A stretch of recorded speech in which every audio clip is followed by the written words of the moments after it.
it's a massive weekend coming up for the footy club, of course. Big Free's 10, which is remarkable when you think about it. I've got Adzi in the studio with me. We'll have Ben Daniher joining us a bit later over video link. Would have been nice to have him in the studio. Yeah, he was meant to be here, wasn't he? Having a crowning with us, the gold standard. But we are going gold standard tonight because, of course, people would have seen it on the socials.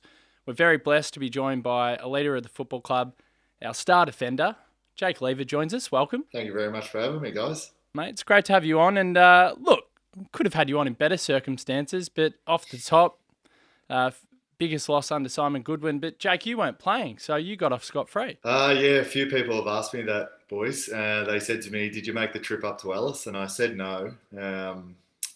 My first reaction was probably, thank God I wasn't there. But in actual fact, I wish I was.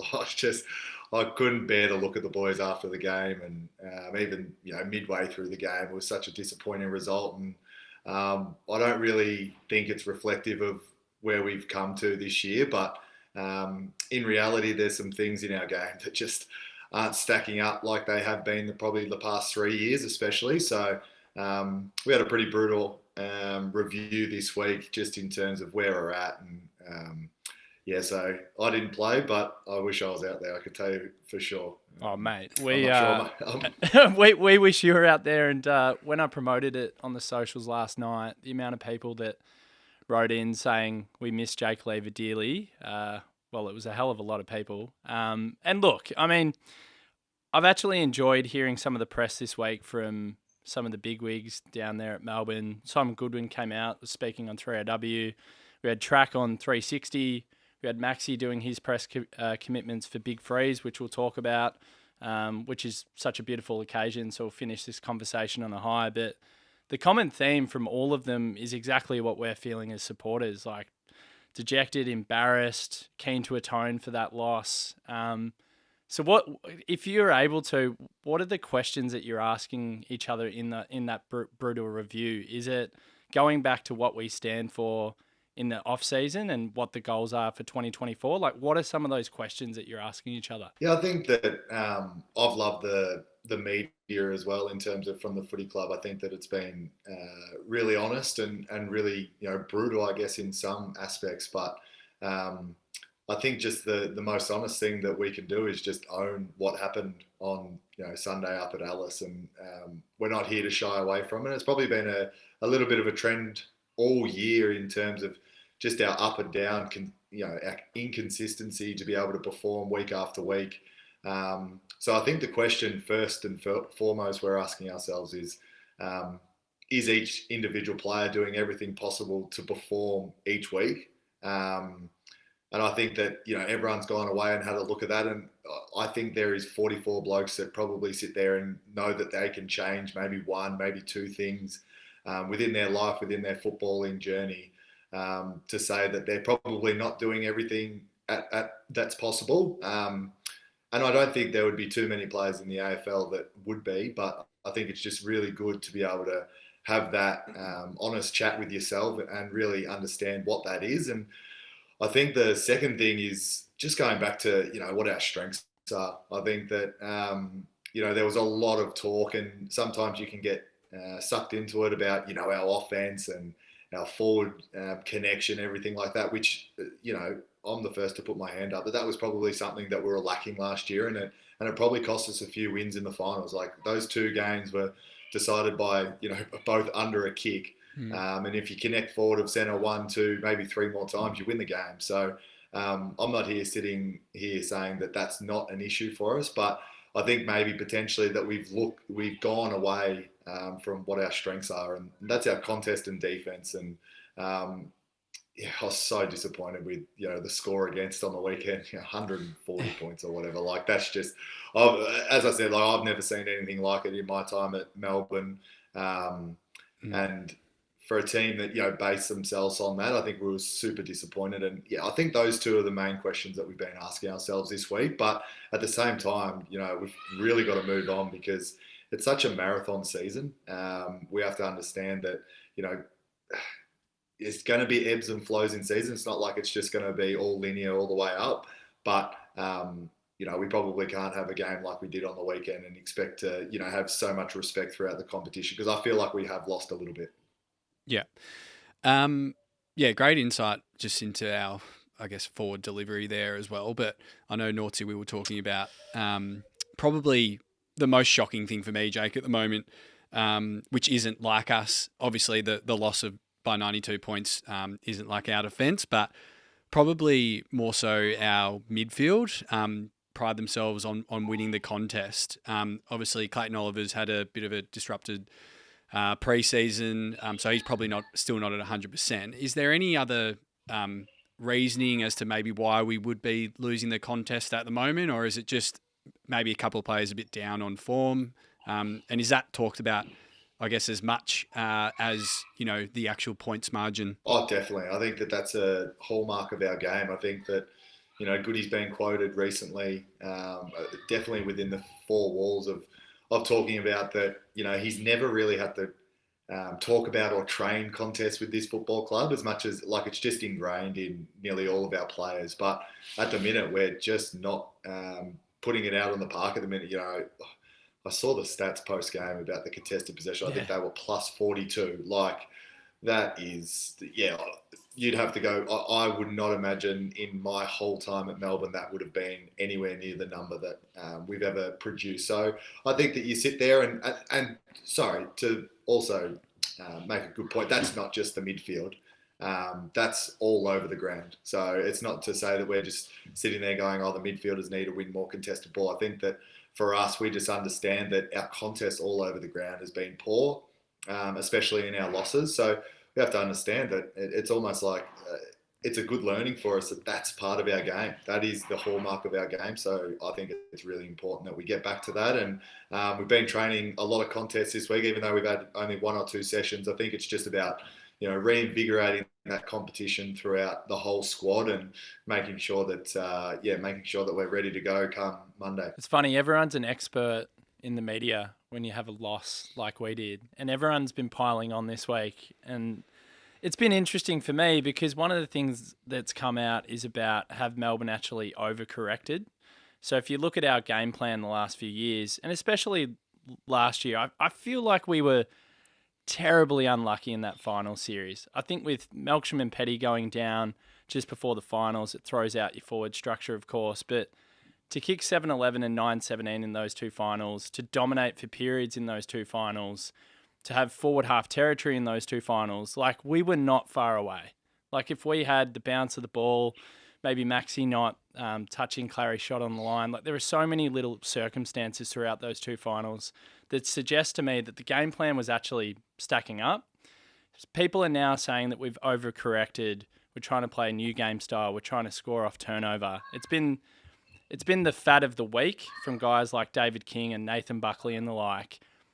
Have we overcorrected, Jake? And do we potentially just revert back to what we know? Or is it just not that simple? And look, I can't speak like I'm any football expert because I'm not. But do guys like David King and Nathan Buckley and all the people that are talking about this very thing, do they actually have some skin in the game? Is there something in that? Oh, look, I think if you look back at those two final series games and then go to the media the week after, they'd be telling us that we need to change our game plan and, we need to find more forward connection and we need to change. And so I think, as you said, media is just such a funny part of the game. But I think to some aspect, maybe we have overcorrected, and it's probably not necessarily that we're sitting here, saying that all we've been training is offense and we're just trying to find forward connection. I think that we knew that at the start of the year, if we improved that 3, 4, 5%, that we were going to be able to, take our game a little bit further. But I think the thing that we haven't been able to do is probably hold the other two up in terms of our contest and our defense. So I think that's what we'll be getting back to, and that's what we'll be focusing on because, as you said, we did dominate periods of those two finals, but at the same time, we do still need to connect better forward of centre, and we do need to be able to get the ball out of our back half. And there's all these sort of things that we'll keep doing as a football team, and hopefully, this is a little bit of a, it's a big hurdle, but we can move on and hopefully challenge towards the end of the year. Yeah, look, I mean, I'd like to move on from that game anyway. It was pretty grim. Well, think about what we were talking about in the car before. Well, on the way in, we were talking about we get it done against Collingwood, we get it done against North, we go up to the Gabba, a team that historically or in recent times have done a number on us, we do a number on them, and then suddenly we were feeling flaggy again. Well, that's the thing. There's 11 games to go. The media will be back on them then, and I think we're still a win away from third too. Obviously, that loss isn't a great look, but just lastly on that, Jake, how does it feel, I guess, around the club at the moment compared to 2021? Like, is there still that belief there that we can definitely go all the way? Has anything changed at all? And I guess to that point, the last couple of years we probably played really well mid-season, then dropped off in finals. Is it talked about that, we maybe try and time that run for the end of the year a bit better? What are your thoughts on that? I think I'm first to admit that there is a lot of hunger within the group. Like, we are striving, and we have been for the past 2 or 3 years. There's guys around my age that we, think that we're pretty good leaders of the footy club. In myself, Christian Petrarca, Alex Neil-Bullen, Jack Viney's a couple of years older than me. But these guys, like, we're trying to drive the football club forward, and we're trying to get that success that we, so desperately want. So I think that I saw a few questions about that. Like, do they still have that hunger? Do they still have that drive? But I'm sitting here right now, and I do everything possible to, lift that Premiership Cup at the MCG on the last week of September. But I think there's a lot of steps towards that. And I think that anyone that's watching footy this year, you can see how even the competition is. Like, it's crazy. Like, I was speaking to an old fella today at Amy Park when I went in there, and he just couldn't believe how, one team, 1 week plays so well in the media, like, oh my God, these are Premiership favourites, and the next they're, being beaten by a team that are 15th, 16th on the ladder. So I think that the competition is even, but there's no real difference in terms of, the feeling and the drive around the club compared to 2021. I think that, as you said, we timed our run really well that year. Obviously, we won games early, which helped us. We were able to bank those wins, but, mid-period of that year, we really struggled. I think we drew with Hawthorn, who was 16th in one of the games at the MCG, and we're really struggling. And then we're able to hit form. And as you said, the last 2 years, our timing has maybe been a little bit off. But I think that, the things that I've been speaking about before, like, we've got to get those things in check before we talk about, let's time our run and this is perfect. But as you said, we've got great opportunity in the next, 3 or 4 weeks to, first of all, get our game back going on a consistent basis. And I feel like we are going to get that. I've seen a real shift in this week, just in terms of the guys' attitude around the club, coming in, wanting to get better every day. Not to say that it hadn't been there, but you do get it just a little bit complacent. Like, it's funny, like Melbourne winter, it's cold, it's sometimes hard. And when you win a game of football, there is that sense of, taking a breath and going, oh God, okay, now on to the next week. But I think we've just learned that you can't really do that. It's just about consistently putting, Goody spoke about it the other day, days, just continuing to get consistent days ahead of yourself, because in the end, they'll stack up in the big moments. You'll be able to, draw back on those experiences and, really come through with the goods, because if we get our game in check, we know that we can beat anyone. Yeah, absolutely. I think footy's funny for me because it was only a month ago when we beat Geelong, and we're sitting here and we're talking about how this is as good as it gets. Like, we love this group. Like, there is absolutely no doubt about it. Like, we speak about it on a consistent basis, and we have done for the last 4 or 5 years. Like, seeing the evolution of Christian Petrarca, bringing you across from Adelaide. Like, we've put you guys on such a pedestal. This is the best it's ever been for us. Yep. Like, we had some good times when we were teenagers watching the Neil Daniher era, and like I thoroughly enjoyed some of those years as well. But like, you guys are it for us. Like, we've got so much admiration for what you've done. You've secured us a flag as supporters. I think there's just that feeling, Jake, and I wish we were having a different conversation. I don't want you to feel like we're peppering you with all the questions, but I guess what we're asking of you is, we're just summing up the general sentiment around the Melbourne supporter base at the moment. After, of course, a loss like that, people can get melodramatic. because we love the footy club.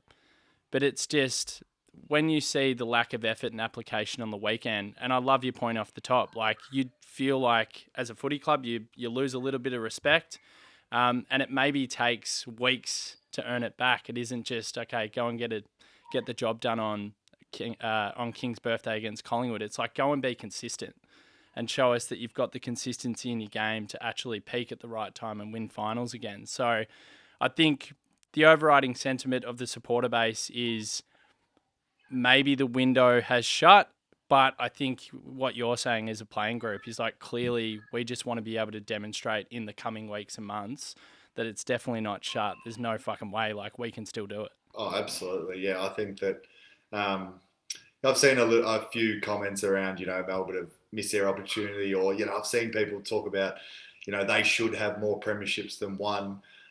And I think that I've been in football, long enough now to realise just how hard it is to win a premiership. And that's not me sitting here saying that I'm happy with, my career and that it's all said and done and, I'll be happy with one. Like, that is the complete opposite.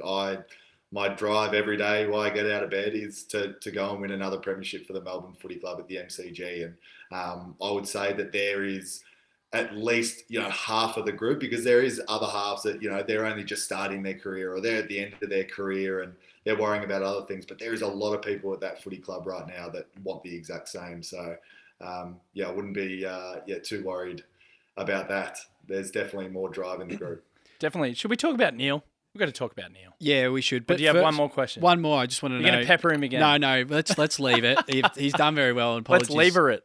Yes. Ooh. So I just want to know how the body's feeling, Jake, and how the recovery's going. I heard you were running some laps recently. Yes, going all right. Knee operation went all good. So, bit of backstory. Heard it in the Richmond game. Lasted, a couple of more weeks, battling away on the field. And when I got concussed, it was just a perfect opportunity. I was always going to plan to have this surgery mid-season, which I wasn't too happy about. But they basically said to me that I wasn't going to get through the whole year, and I didn't want to, as you were talking about before, guys. Like, I didn't want to, get to the end of the home and away season, going into finals, and I'm limping through and trying to get through each game. So. I think it was just really important that I got it done, and everything's going really well. My plan is to, make it back for that North game, but at the same time, I feel like that, I don't want to go out there at 70, 75% and take 2 or 3 weeks to build. You've seen actually guys come in recently. I watch a lot of defenders in the game, and one that comes to mind is Jordan Ridley, who was able to. I think he bided his time a little bit at Essendon in terms of just continuing to do his rehab, not come back too early, and he comes out and he gets best on ground for his first game. Not to say that I'm going to do that, but definitely that's in the back of my mind to just make sure that I'm ready when I'm ready, and looking forward to getting back. Jake, just want to talk about Neil Daniher, of course. Big Freeze 10 mentioned it off the top. It's phenomenal what this organisation's done. He's a phenomenal man. We're really pumped to talk to Benny Daniher in 10-15 minutes just about his father and everything that Fight M&D has become as a football club. Obviously, myself and Matt, we are incredibly proud of how they've gotten behind it, all the ex-players. You see Nita doing some content with him yesterday. It's just awesome. And I mean, as a player, as someone that's come across from Adelaide and embedded yourself in this world of Fight M&D and fighting the beast that is motor neurons disease, like for you personally, it must be a big honour to be involved in it. Yeah, it's quite amazing. Every year you just take it more in, not only the game, but the whole week. I just love when Neil comes out and speaks to us, and Beck is just an incredible person as well. His daughter, the ability for, I guess, Neil to, in his darkest times, come out and, try and do good for other people.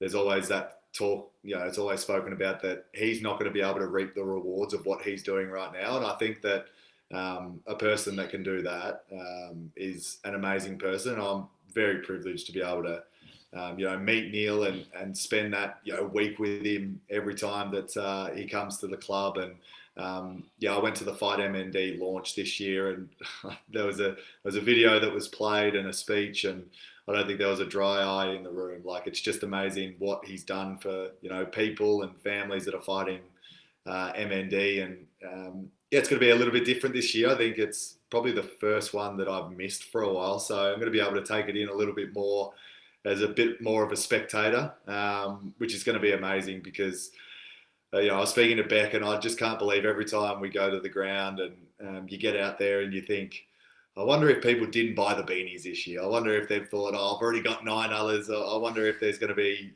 more in the stands. And you look up at the stands and there's just so many beanies and it's just a sea of blue. So it's quite amazing. And looking forward to the rock stars going down the slide this year. That's for sure. Yeah, it'll be good. It's like I buy it because number one, I want to support the cause, and then, mate, it's almost like I'm paying homage to one of the more inspirational men in footy. Yeah. So you do it.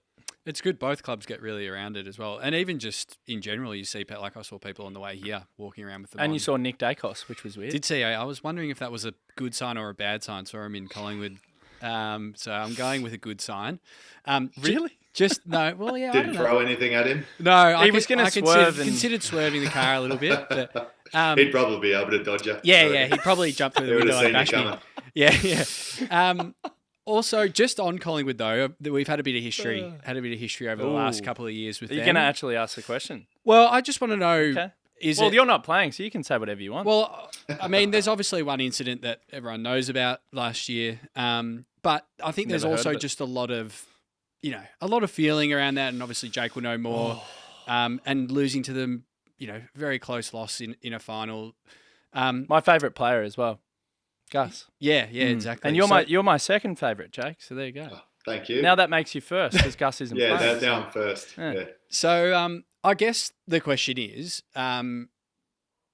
there are you going to kill him? Anything maybe on the whiteboard that suggests we may go a little bit harder than usual for a game like this, or is it just business as usual?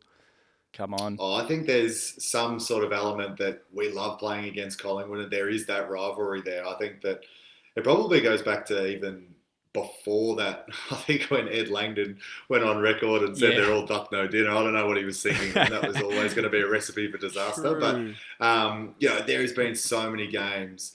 I think it was that that was Queen's birthday that year, and then we played them in round 17 or 18 when we were 2 or 3 goals up in the last quarter. They came back and won, and then obviously last year as well, we've had 2 pretty big games against them. So we love playing against them because they're probably one of the best sides in the competition. Obviously, reigning premiers last year, but to individualise players and pick them out, we're probably not that sort of footy club, and I think that's a great thing. I don't really love being parts of footy clubs when they go and target players because we always get one player targeted, and it's the big fella with the big beard who wears number 11, and I feel like sometimes he gets treated unfairly, and I don't think that's part of the game anymore. But we're gonna give it a red hot crack, and we love when we beat Collingwood as much as they probably love when they beat us as well. And it's always nice when we beat them and we drive into the car park on Monday morning, or it'll be probably Tuesday or Wednesday morning after the game this year, and just give Nick Dacos a bit of a nod of the head and say,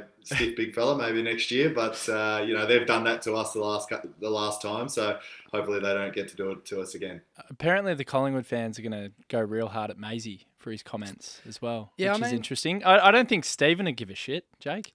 I think I don't think so. He'd water off a duck's back for the big fella. Probably poking the bear a little bit. Yeah, poking the bear. Yeah, maybe. go Stephen. Yeah, give him a crack. I do have just a couple of quick questions from the fans, so we put it out to them. Hashtag Ask Jake, which was really original from me. So we got one from Jake Pollard, which is, what's behind T-Mac's resurgence, if you could sum it up really quickly? Yep. I would say one word, and it's freedom. He's come in this year, and he basically said at the start of the preseason, he said that I don't care what happens, I'm just going to enjoy. At that time, he said, my last year of footy, he's probably rethinking those words now, but he said, I'm just going to enjoy what I'm doing this year. And, speaking to him the other day, he was just talking about that even when he played that, not so great game against West Coast when Jake Waterman was kicking those goals, he said that normally he'd really go down and for the next couple of weeks he'd be real flat with himself and wouldn't play very well. And he basically walked in the next day to the footy club and just thought, well, there's no point me being down because if I play 2 more bad games, I might be in the reserves. And he just changed his attitude and he come out and did whatever he did against St Kilda. I thought he was nearly best on ground. Obviously, Maxi had a good game, but he was phenomenal. So, yeah, I would say freedom. Freedom. I love that. And Deanne Turlick says, was Maisie's love heart really for you, not his mum? Yes, it was for me. Definitely for his mum. It's so funny. Like, that whole week was so special for, Maisie, Cozzy and Shane McAdam. The club actually flew all their family members down, which was amazing. And he said that his mum was driving in and she said to him, if you kick a goal, make sure you do a sign to me or something like that. And Maisie, I always rip him because I think I'm 2 goals and he's 1 in the last couple of years. So I said to him, mate, you're not going to kick a goal. When he got the 50 metres, I could not believe it. So I thought he was going to miss the big fella. I said to him, I didn't have much belief in you because I thought you were going to... middle as well. Oh, did he ever? He just head down, left foot through, and it was definitely for his mum. But I couldn't be more happier for him because, when I've kicked my goals, he's the first bloke to make sure he's ruffling my hair and get around me. That reminds me, when you kicked your goal at the Gabba, what was it, end of 2022, the final round, I was actually there. Mate, your celebration was ridiculous. You're the happiest bloke I've ever seen on a footy field. Oh, mate, I didn't think that was going through. Someone said to me, have a shot, and I looked at him. I was like, what are you talking about, mate? I can't kick that far. And I sort of got close. I was like, oh, maybe I can. And that's probably the best I've ever kicked the ball. And I thought Harris Andrews touched it. So I was like, oh, that close. I haven't kicked the goal for the D's yet. And I was like, oh, no.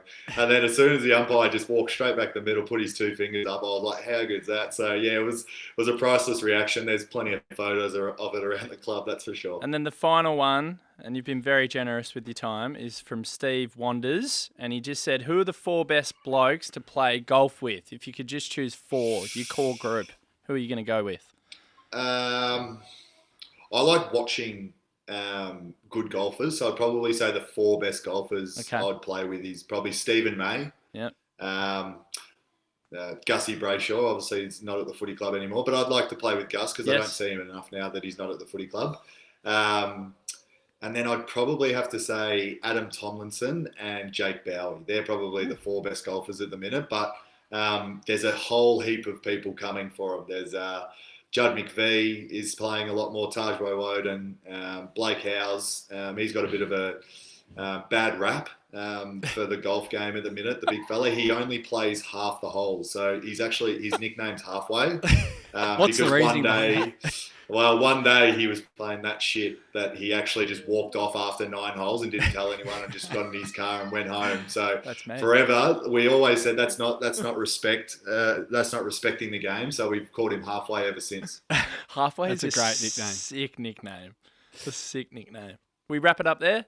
Yeah, I think he's got to go now. Yeah, he's got to go. Yeah. We'll get out of your hair. Jake, just as I said before, thank you for the way that you answered those questions. I mean, I had a lot of people texting me today being like, don't go easy on him, blah, blah, blah. And I'm like, oh, he's one of my favourites. But, I mean, you understand. You're a potential future captain, in my opinion, of the footy club. And you understood the enormity of the result and whatnot. So I really do appreciate that, first and foremost. But, mate, we cannot wait to get you back out in the park. Like, we're all frothing for your return. So it's going to be so nice to have you back playing footy soon.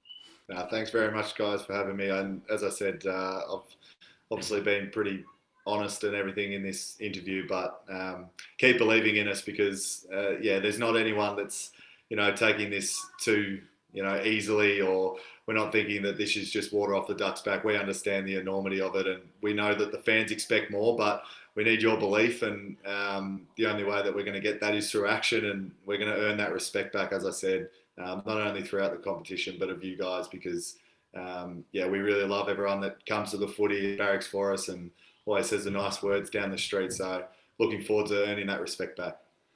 Awesome. Well said. Couldn't have said it any better. Thanks, Jake. Thanks so much, Jake. Well, Jake Lever was fucking amazing. It's good. Unbelievable. Honest, raw, all the things that you wanted to hear after the big loss against Freo, of course. But, mate, we are blessed tonight, because we've gone from potential future skip in Jake Lever to one of the great men, Ben Daniher, who joins us from Beaconsfield, I believe. Hey guys, yeah, thanks for having me. Yeah, coming at you live from from Beaconsfield at the big freeze in Beaconsfield. As I said earlier, I'd love to be there in the studio to dissect it, but happy to just be on in the first place.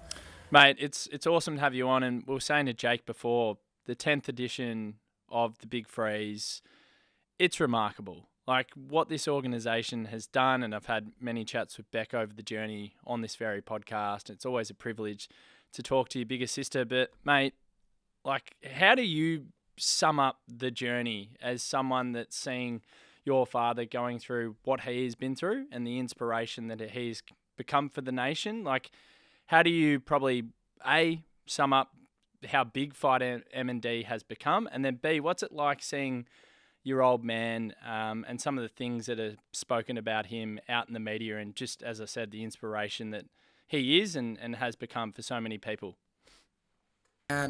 It's been an incredible journey, 10 years now. If you asked me 10 years ago if I thought it was ever going to get this big, I would have said no. The love for Dad is incredibly touching, and we're so proud of him for what he's done. And I think where it stems from, a lot of it is, and also in the power of the campaign, is he's taken the Australian public on this journey. And I was saying that when he told us he had MND, I honestly had no idea what it was. And I think half the power of the campaign is everyone coming along the ride with him and seeing how it progressively affects him and slowly eats away at him. And the fact that he still hits it with a lot of optimism, positivity, his willingness to endure is incredible. It's been 10 years. So, yeah, it's kind of awe-inspiring what he's done over the past 10 years. And it's just, not that I was a cynic beforehand, but like just what people do and how they just want to help, and everyone chips in, and whether it's your local footy club out here in Beaconsfield, it's the big TV stations, the newspapers, everyone. It's just incredible to see, and everyone sort of rallies behind this one cause. And we're just, as a family, incredibly touched and also just incredibly proud of Dad and what he's done, and super happy that he's still here and in his 10th year. Life expectancy is 27 months, and pretty grim. And then for him to still be here after 10 years is, well, we're pretty lucky. Some other people with MND aren't so lucky. He said, I think it was on AFL 360, he said it was going to take a lot to get rid of him, and had a cheeky laugh with Robbo and Jared. So, mate, I wouldn't put it past him to still be here next year. Like, he's as resilient as it gets. Yeah, or a stubborn bastard, as he calls himself. So, yeah, I like it. He'll stick around. Don't worry about that. Yeah, he will for sure. Mate, it's a beautiful occasion, the march into the G, and also just the day itself. Like, I just love it. Like, walking in there, the sense of anticipation, seeing the sliders, everything that it's become. What's happening outside of that with the organisation from a research point of view? Because I had a good chat to Beck about it last year, and it sounded like there was some genuine inroads, and I probably haven't heard an update for probably 12 months since we had that last chat. So where are we at?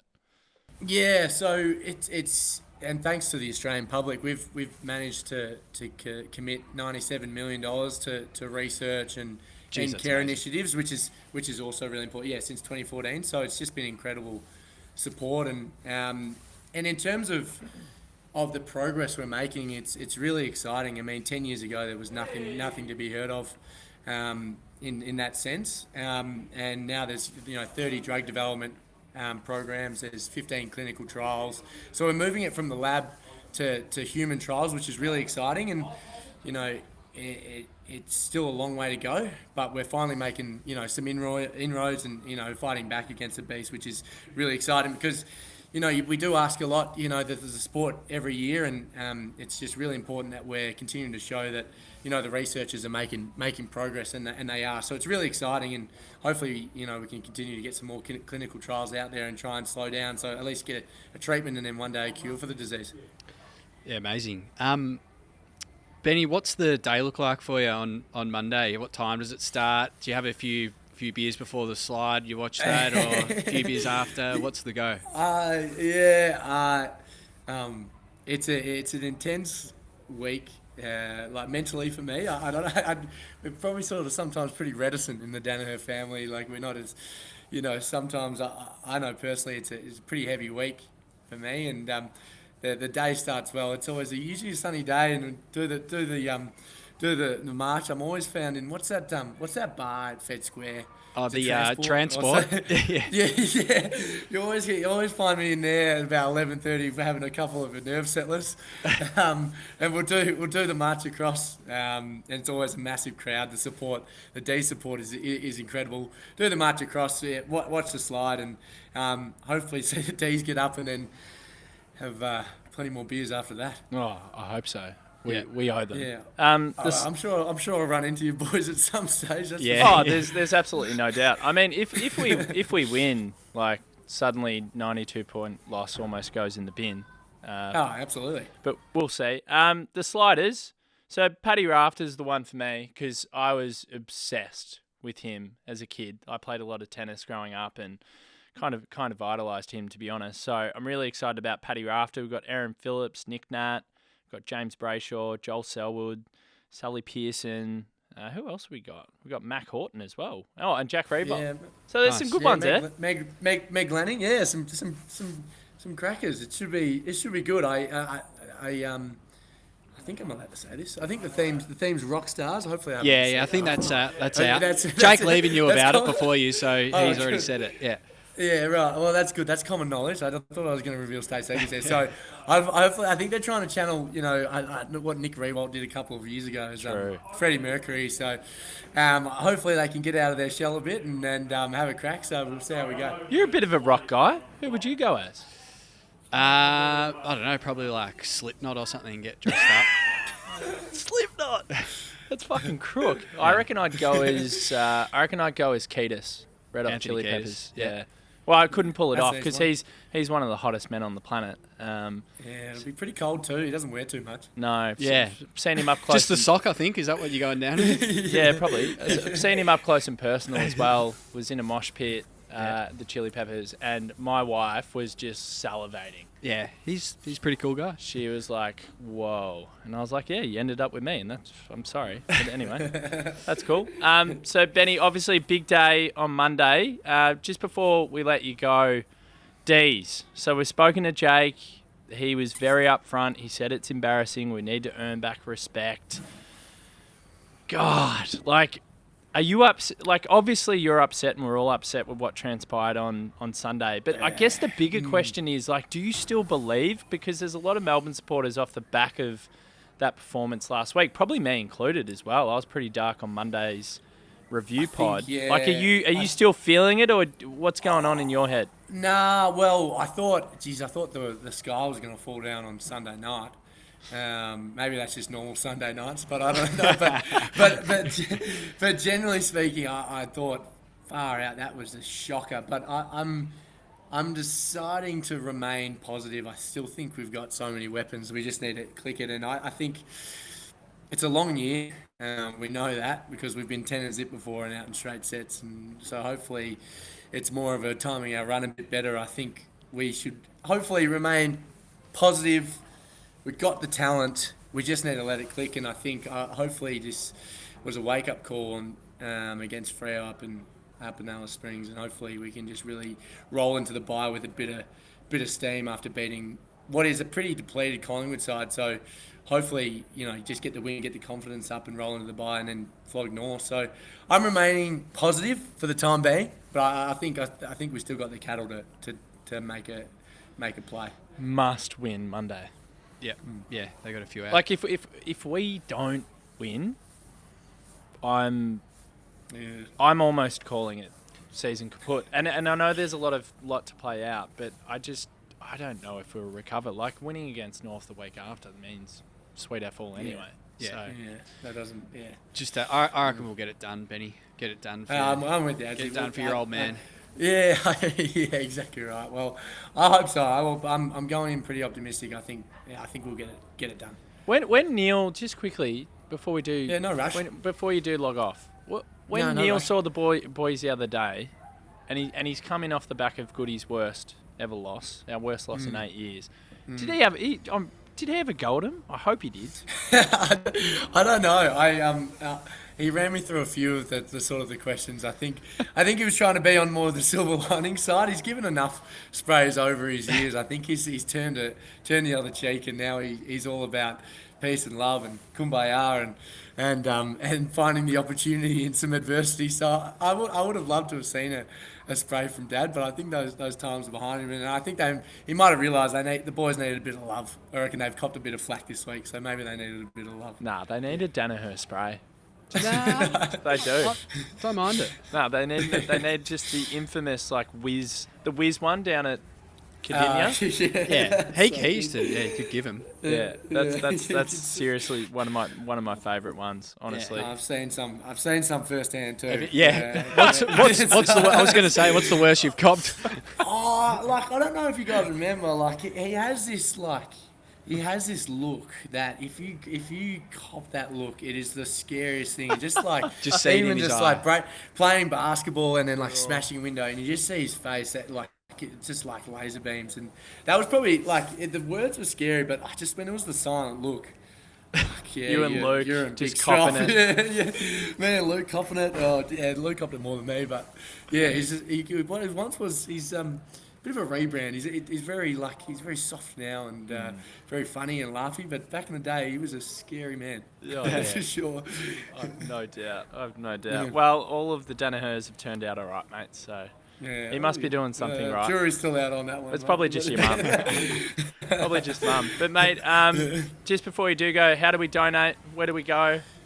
Yeah, yep. So great to see you boys with your beanies, but so I think everyone's seen all the beanies in Coles and Bunnings and Coles Express, but we're a couple of days out now, so we're trying to get to $3 million by Monday, which will be an awesome achievement. So if you've got any spare dollars that you can send across, just go to www.fightmnd.org.au and see if we can get us to 3 million by Monday.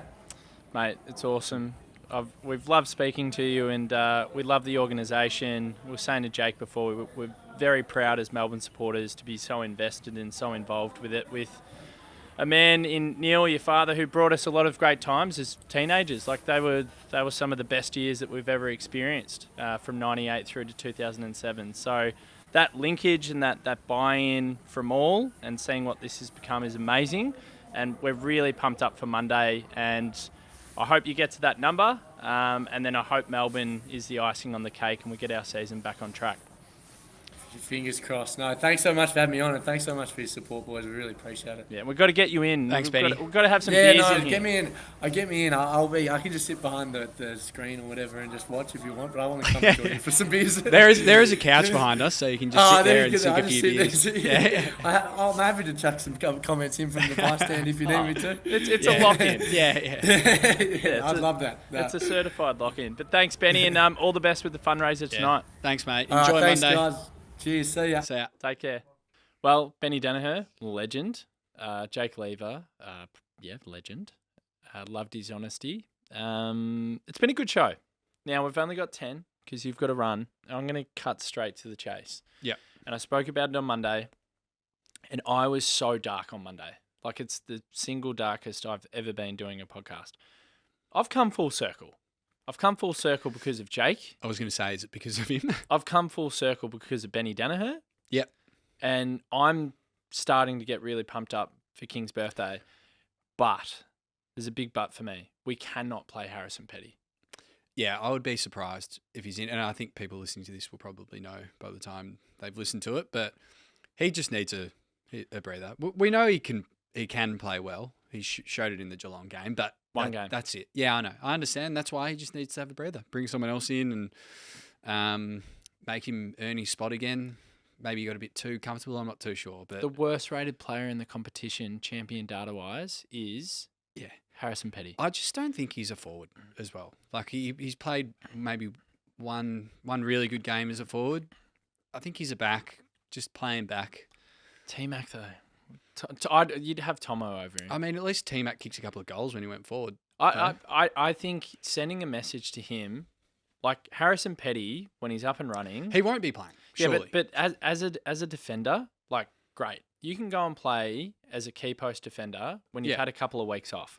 So you've got a chance to go and take Tomo's spot if you want it. If Tomo's playing really good footy and 21 or 22 players last week, like I'd maybe give T-Mac and maybe a Taj Woden a pass mark from last week. I can't even give Max a pass mark from last week because you're the skipper of a side that's just lost by 92 points. And that's harsh on Max? That's harsh. It's harsh? I think he was probably definitely. I think he had 23 but how many get a pass mark?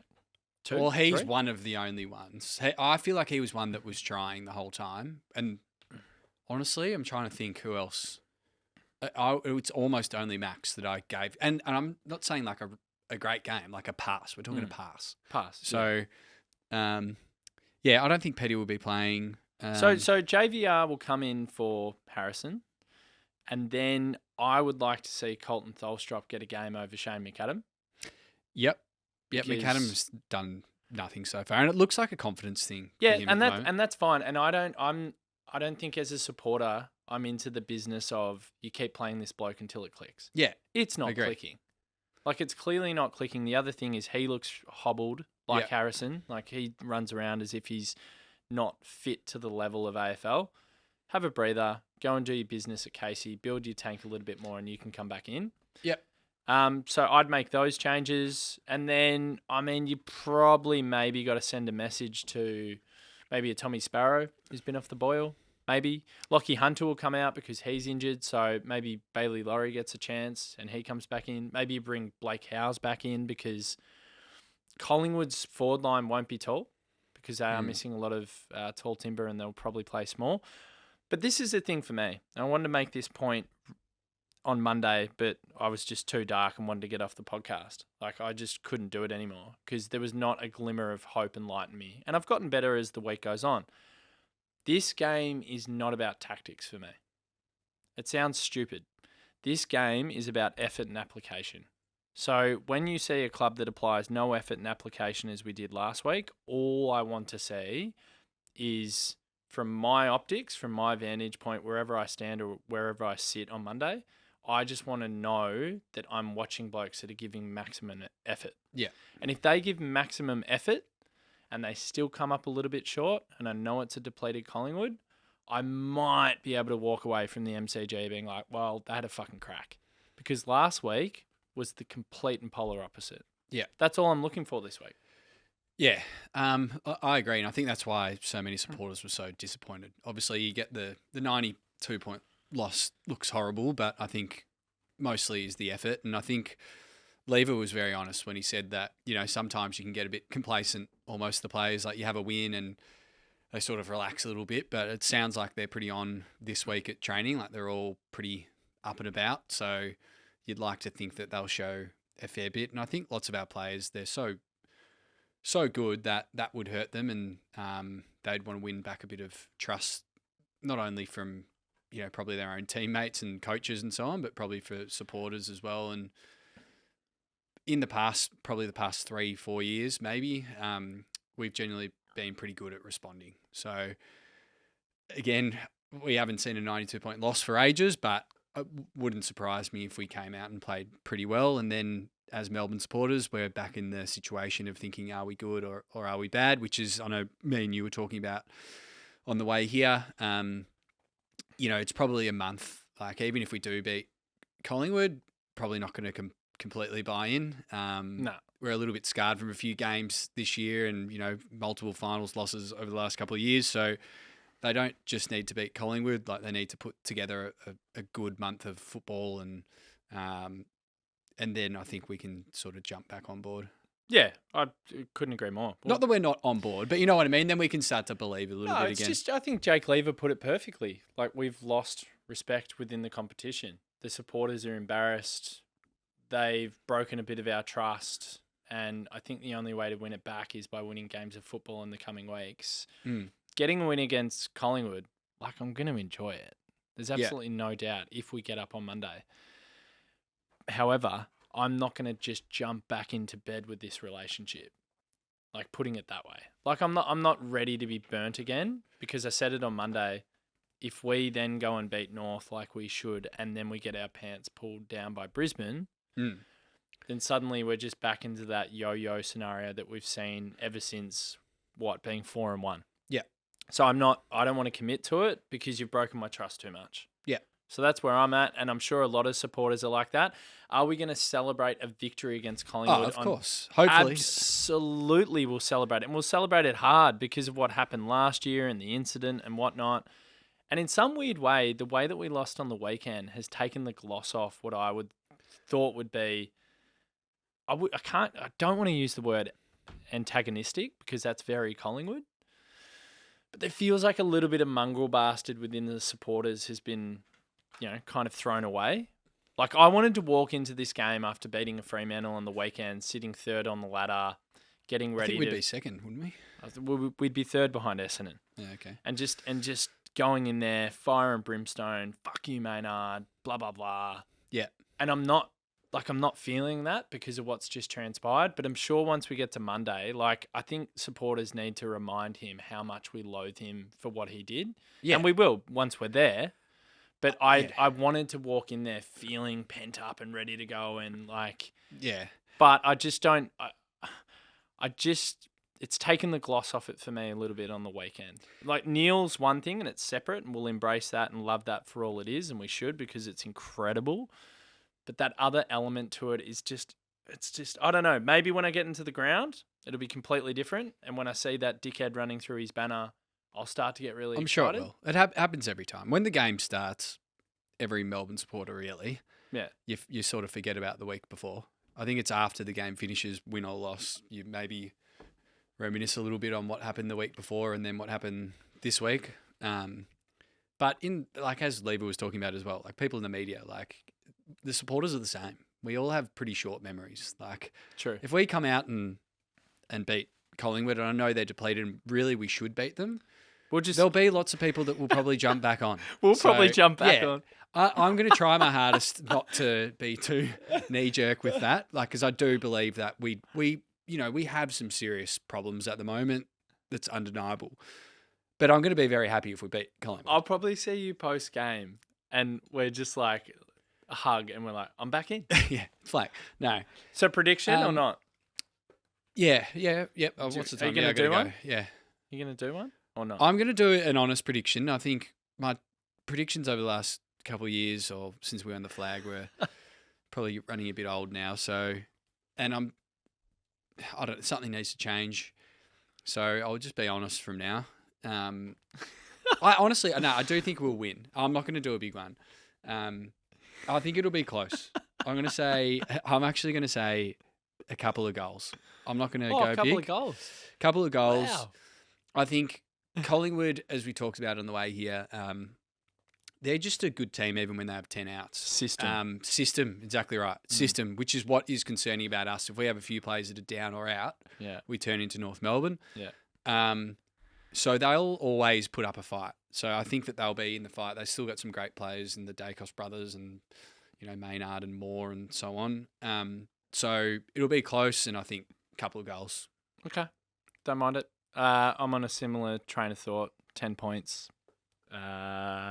Made for Bailey Fritsch, I reckon. If we can get our forward half game going, we actually win the clearance battle because midfield has been a serious issue. Winning it at the source. So if we can win it at the source and get some supply going in there quickly and Bailey gets separation, he could be the man. But yeah, far out, man. This game actually can't come quick enough after last week. Well, that's the thing. Just want to erase it. It's the beauty of football as well, 1 week at a time. So they can, in a way, make up a fair bit for last week. If they come out and smash them, that probably wins back half of the supporter base again. We'll see. Well, mate, it's been good. We thank Jake Lever. We thank Ben Daniher. And we thank Derek. Thanks, Derek. He's got his Freeze beanie on as well. Yeah, he's got his big Freeze 10. So get your beanies on. Get excited for Monday. I wasn't going to say this, but enjoy Maynard's funeral. Like it. I think Viney might run through him. We're all thinking that, aren't we? We're hoping it. Yeah. We're hoping it. Hopefully. We'll see. And make sure you boo him because if you don't, there's something wrong with you. I'm not a big booer, but I think if he does another act in terms of even just like getting Arky, I'll probably lose it a bit. Yeah. But You got to boo. yeah. Well, hopefully he just gets sorted out. Hopefully Jack Viney. But I liked what Jake Lever was saying. Like, focus on winning the game. He's pretty much just saying, like, we won't get stuck into those mind games and those little fracas. Like, focus on the pill, win the game. Yeah. Have the last laugh. Yeah. But also kill him. I also don't believe him 100% in that. He was very honest, but I think that there would be a few players on our list that don't have well, I should say, I haven't forgotten. I don't know where I was going with that, but I think, your Vineys and there's a few people that are pretty close with Gus there. I think if they get an opportunity, you never know. They may Sam Darcy do was a bit just of a Sam Darcy. Well, I mean, Sam Darcy was just the dress rehearsal. Like, favourite player now. Yeah, loving the bits. All right, I got to go, mate. Thank you, and thanks Go for listening, Dees. and we'll see you on the review shows, and hopefully we're happy and chirpy. Yeah, love it.